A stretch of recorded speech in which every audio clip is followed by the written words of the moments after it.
فَأَمَّا الَّذِينَ كَفَرُوا فَأُعَذِّبُهُمْ عَذَابًا شَدِيدًا فِي الدُّنْيَا وَالْآخِرَةِ وَمَا لَهُم مِّن نَّاصِرِينَ۔ اب جو کافر ہوئے ان کو دنیا اور آخرت دونوں میں سخت عذاب دوں گا اور ان کا کوئی مددگار نہ ہوگا۔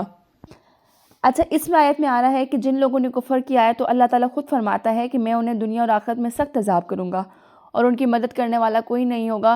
جس طرح دنیا میں لوگوں نے مددگار بنائے ہوتے ہیں، سفارشی بنائے ہوتے ہیں، لیکن وہاں پہ جو ہے کسی کی سفارش قبول نہیں آئی ہوگی، ہر کسی کو اپنے اپنے جو اس نے اعمال کیے ہوں گے اس کا پورا پورا اجر ملے گا۔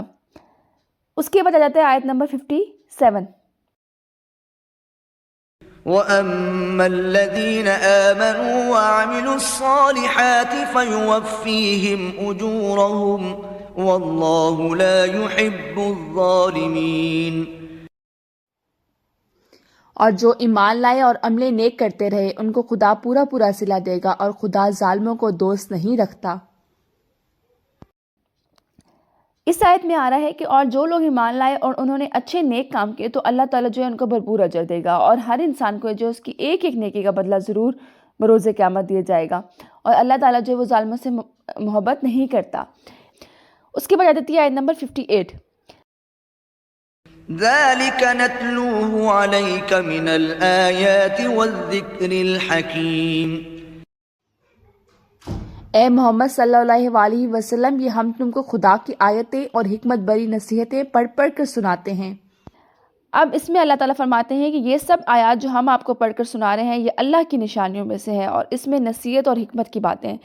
دیکھیں، جو قرآن کی آیات ہم پڑھ رہے ہوتے ہیں اس کو صرف اگر آپ پڑھیں نہیں اور اس کو سمجھیں بھی صحیح، اگر آپ ان جو اوپر ہم نے 2 آیات پڑھی ہیں کہ جو اللہ کے ساتھ کسی کو شرک کرتا ہے یا اللہ کی نافرمانی کرتا ہے تو اللہ اس کو اس کا سزا دیں گے، تو یہ جو عقل والے ہیں، جو نصیحت پکڑنے والے ہیں، ان کے لیے یہ بہت نصیحت آموز آیات ہیں کہ اللہ تعالیٰ اپنی آیات کو کھول کھول کر بیان کر رہے ہیں کہ عقل والے جو ہیں اس میں سے نشانیاں ڈھونڈو۔ عقل والوں، تمہارے لیے میں واضح بتا رہا ہوں کہ جو میرے حکم کے مطابق چلے گا اس کے لیے کیا صلہ ہے اور جو میرے حکم سے روگردانی کرے گا اس کو کیا اجر ملے گا۔ اس کے بعد آتی ہے آیت نمبر 59۔ إِنَّ مَثَلَ عِيسَى عِندَ اللَّهِ كَمَثَلِ آدَمَ خَلَقَهُ مِن تُرَابٍ ثُمَّ قَالَ لَهُ كُن فَيَكُونُ۔ عیسیٰ کا حال خدا کے نزدیک آدم کا سا ہے کہ اس نے پہلے مٹی سے ان کو بنایا، پھر فرمایا کہ باشعور انسان ہو جا، تو وہ ایسے ہی ہو گئے۔ اچھا، عیسائیوں کا دیکھیں یہ عقیدہ ہے کہ عیسیٰ علیہ السلام جو ہے اللہ کے بیٹے تھے، نعوذ باللہ، اور دلیل کیا دیتے تھے کہ اللہ نے جو ہے انہیں بغیر باپ کے پیدا کیا تو وہ اللہ تعالیٰ کے بیٹے ہیں، نعوذ باللہ۔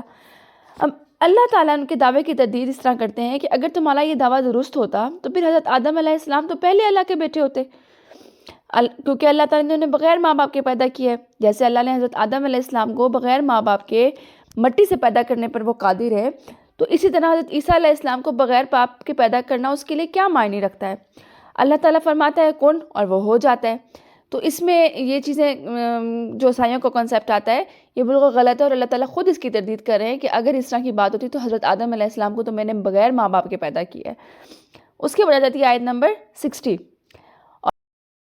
الحق من ربك فلا تكن من الممترين۔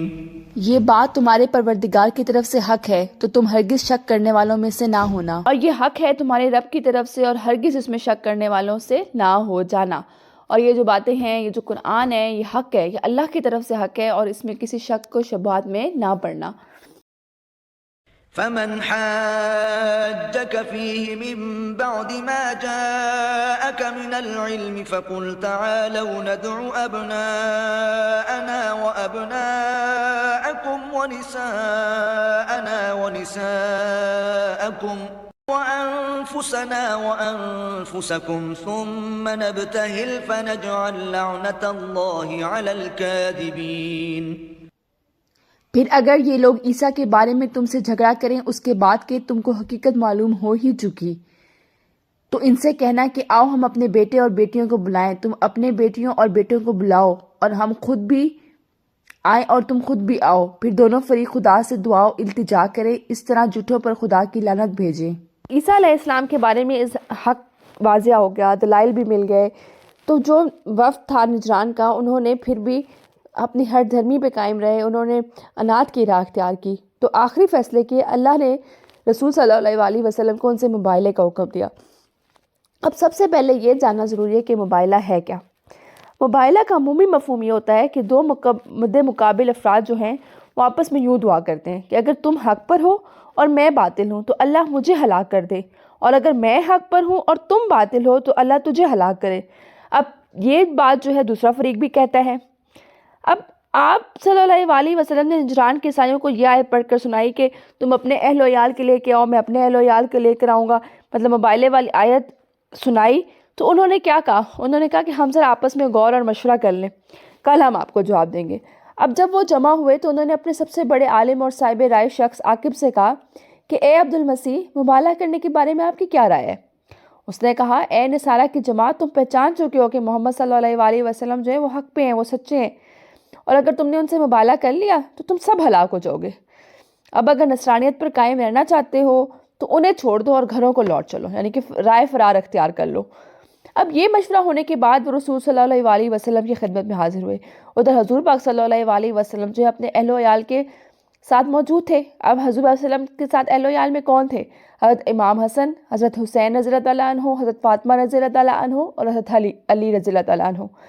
اور حضور صلی اللہ علیہ وسلم ان سے فرما رہے ہیں کہ جب میں دعا کروں تو سب نے آمین کہنا ہے۔ اب نجران کے سب سے بڑے عیسائی پادری نے جب ان حضرات کو دیکھا تو کہنے لگا اے جماعت نصارہ، میں ایسے چہرے دیکھ رہا ہوں کہ اگر یہ لوگ اللہ عز و جلال سے پہاڑ کو ہٹانے کی دعا کریں تو اللہ پہاڑ کو بھی اپنی جگہ سے ہٹا دے گا۔ ان سے مباہلہ نہ کرو ورنہ ہلاک ہو جاؤ گے، اور قیامت تک روئے زمین پر کوئی عیسائی باقی نہ رہے گا۔ یہ سن کر نصارہ نے سرکار کائنات کی خدمت میں عرض کی کہ مباہلہ کی تو ہماری رائے نہیں ہے۔ آخرکار انہوں نے جزیہ دینا قبول کیا مگر مباہلہ کے لیے تیار نہ ہوئے۔ سید عالم صلی اللہ علیہ وسلم نے ارشاد فرمایا اس کی قسم جس کے دستے قدرت میں میری جان ہے، نجران والوں پر عذاب قریب آ ہی چکا تھا۔ اگر وہ مباہلہ کرتے تو بندروں اور سوروں کی شکلوں میں مسخ کر دیے جاتے اور جنگل آگ سے بھڑک اٹھتا اور نجران اور وہاں کے رہنے والے پرند تک نیست و نابود ہو جاتے اور تمام نصارہ 1 سال کے عرصے کے اندر اندر ہلاک ہو جاتے۔ یعنی کہ آپ دیکھیں کہ ان کو حق کا پتہ تھا، ان کو یہ بھی پتہ تھا کہ اگر انہوں نے ہمارے حق میں بدعا کر دی تو ہم نیست و نابود ہو جائیں گے، لیکن ان کی ہر دھرمی اتنی تھی کہ وہ پھر بھی اس چیز کو ماننے پہ تیار نہیں تھے۔ وہ اپنی انا میں اتنے زیادہ آگے گزر چکے تھے کہ حق کو جانتے ہوئے بھی، حق کو پہچانتے ہوئے بھی وہ اس چیز کو نہیں مان رہے تھے۔ آج کا لیسن جو ہم یہیں پہ اینڈ کرتے ہیں، نیکسٹ لیسن کا آغاز ہم انشاءاللہ اگلی آیت سے کریں گے۔ جزاک اللہ خیرا کثیرا۔